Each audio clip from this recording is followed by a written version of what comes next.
เจียงอาหารโภชนัง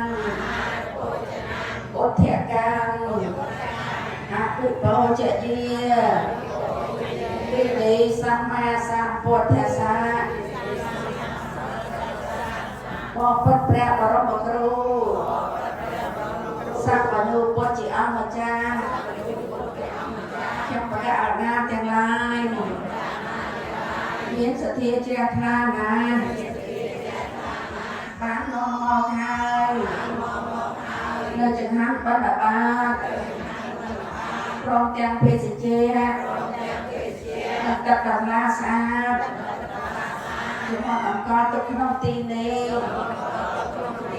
អបព្រះអង្គដ៏ចម្រើនសូមព្រះអង្គទ្រង់ព្រះមេត្តាទទួលយកចង្ហាន់បណ្ឌបាតទាំងឡាយព្រមទាំងភេសជ្ជៈទឹកដំណើរស្អាតនេះដើម្បីជាប្រយោជន៍ដើម្បីសេចក្តីសុខដើម្បីសេចក្តីចម្រើនដល់លោកអ្នកដែលមានគុណទាំងឡាយលោកមេត្តាបិតាជាដើមផងនិងដល់សព្វសត្វទាំងឡាយផង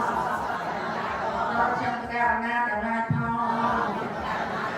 អរការជាអង្វែងដល់អ